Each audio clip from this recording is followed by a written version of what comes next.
ब्रिजभूषण जी और पंडित जी के friend circle में जितने भी लोग हैं सब लगभग उन्हीं की उम्र के हैं और इस उम्र के लोगों को बस जिंदगी में दो ही शिकायतें होती हैं, या तो शरीर साथ नहीं दे रहा होता या बच्चे साथ नहीं दे रहे होते।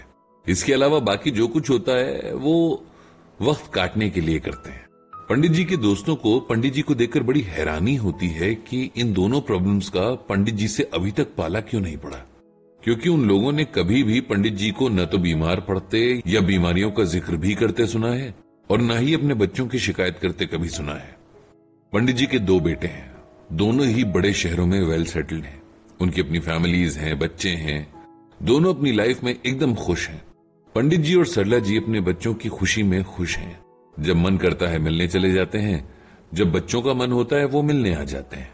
फोन पर कॉल और वीडियो कॉल्स तो लगभग रोज ही हो जाते हैं। पंडित जी और सरला जी ने सोचा कि जब तक हो सका बच्चों से अलग ही रहेंगे, जब बिल्कुल हिम्मत नहीं बचेगी तब का तब देखा जाएगा। उनका ये फॉर्मूला अभी तक बहुत कामयाब रहा है। बेटा बहू अपनी लाइफ में खुश हैं और सरला जी और पंडित जी अपनी लाइफ में खुश हैं। पंडित जी अपने फ्रेंड्स को भी यही एडवाइस देते हैं कि जितना हो सके और जब तक हो सके सबका ख्याल रखते हुए भी एक डिस्टेंस मेंटेन करके रखना चाहिए। उनकी इस बात को गहराई से बहुत सारे लोग नहीं समझते और फिर हमेशा खराब रिश्तों का बोझ ढोते हैं। ऐसा ही एक रिलेशन पंडित जी भी खराब कर चुके हैं। आखिर हैं तो वो भी इंसान ही, सीखते सीखते ही सीखे हैं। गीता ज्ञान भी उनकी लाइफ में बहुत देर से आया और तब तक उन्होंने भी वही छोटी छोटी गलतियां की जो इकट्ठा होकर बड़ी बन जाती हैं और फिर उन्हें ठीक कर पाना मुश्किल हो जाता है। रिलेशंस में डिटैचमेंट और डिस्टेंस मेंटेन करना एक बहुत बड़ा आर्ट है। जिसे ये आ गया उसके रिश्ते कभी खराब नहीं होते हैं। पंडित जी का बहुत क्लोज फ्रेंड था सूरज। ये तब की बात है जब पंडित जी ग्रेजुएशन कर रहे थे। कॉलेज में ही दोनों की दोस्ती शुरू हुई और कम टाइम में बहुत गाढ़ी हो गई। दोनों साथ पढ़ते, साथ एग्जाम की तैयारी करते, खेलते भी साथ ही थे। सूरज पढ़ाई में बहुत अच्छा था, नेचर का भी अच्छा था, लेकिन इंट्रोवर्ट था। पंडित जी जहां सबके साथ एकदम से घुल मिल जाते थे, सूरज बहुत कम लोगों से कंफर्टेबली बात कर पाता था। उसका पंडित जी को छोड़कर पूरे कॉलेज में कोई भी दोस्त नहीं था। इस तरह पंडित जी के पास तो बहुत सारे लोग थे बात करने के लिए, हंसने के लिए, कभी किसी पर फ्रस्ट्रेशन निकालने के लिए भी, कभी अपनी परेशानियां बांटने के लिए। पर सूरज के पास सिर्फ पंडित जी थे। वो सिर्फ उन्हीं से खुलकर अपने मन की बात कर पाता था। ये बात पंडित जी भी अच्छे से जानते थे और उन्होंने भी धीरे धीरे सूरज को टेकन फॉर ग्रांटेड ले लिया। पंडित जी को लगता था कि वो जब चाहे सूरज के पास जा सकते हैं, उससे बात कर सकते हैं, वो हमेशा उनके लिए अवेलेबल होगा। और इसी सोच ने उनका रिश्ता खराब करना शुरू कर दिया। जब पंडित जी का मन होता वे सूरज के रूम पर पहुंच जाते, उसका पढ़ाई का टाइम होता, इनको गप्पे मारनी होती। जब सूरज को इनकी जरूरत होती तब पंडित जी अपने बाकी दोस्तों के साथ बिजी होते। इस तरह कुछ दिनों तक चलता रहा। सूरज को एहसास तो होने लगा था कि पंडित जी से उसकी दोस्ती एक तरफा होती जा रही है। इस पर पंडित जी ने एक बहुत बड़ा ब्लंडर कर दिया। बहुत भरोसे के साथ सूरज ने अपनी फैमिली से जुड़ी कुछ प्राइवेट बातें थी जो पंडित जी से शेयर की थी। पंडित जी ने अपने दोस्तों की एक महफिल में सब बातें बता दी। उन दोस्तों ने पूरे कॉलेज में बातें फैला दी और जब सूरज को पता चला तो उसे लगा कि किसी ने उसकी पीठ पर छुरा भोंक दिया हो। सूरज इसके बाद कई दिनों तक कॉलेज नहीं आया। पंडित जी को भी बहुत देर से अपनी गलती का एहसास हुआ। उनके पास पछतावा करने के अलावा कोई चारा नहीं था। सूरज का भरोसा तोड़कर उन्होंने उसे हमेशा के लिए एक घाव दे दिया था जिसका भरना बहुत मुश्किल था। एक इंसान जो पहले ही लोगों से कतराता था, आसानी से किसी पर भरोसा नहीं करता था, अब वो शायद कभी किसी के आगे अपना मन खोलकर बात भी नहीं कर पाएगा। सूरज से माफी मांगने पंडित जी उसके रूम पर भी गए, लेकिन पता चला कि उसने रूम ही चेंज कर दिया था।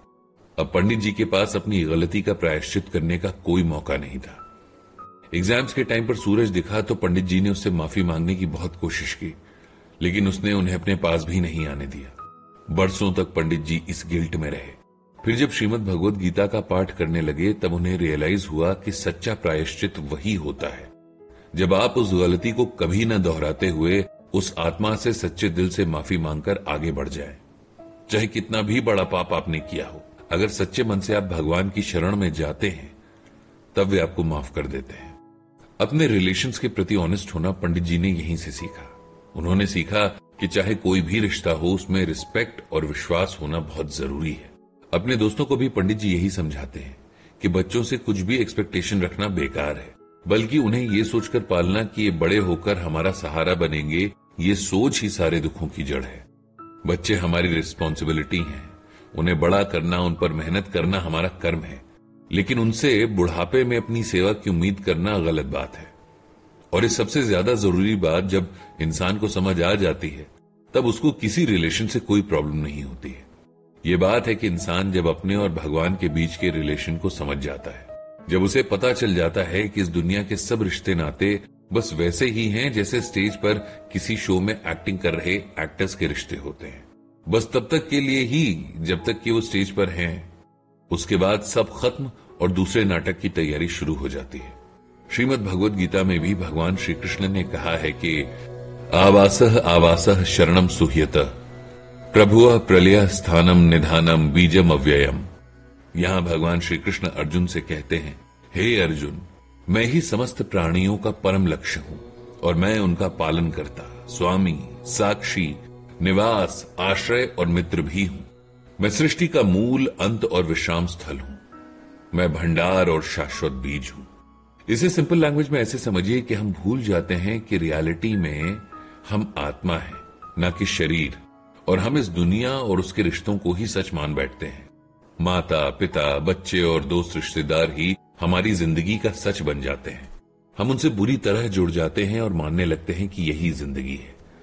लेकिन इन रिश्तेदारों में से हमें कोई भी ऐसा अनकंडीशनल प्यार नहीं दे सकता जिसके लिए हमारी आत्मा तरसती है। ऐसा दो कारणों से है। सबसे पहले, ये रिश्ते टेम्पररी हैं। दूसरा, ये रिश्ते स्वार्थ पर चलते हैं।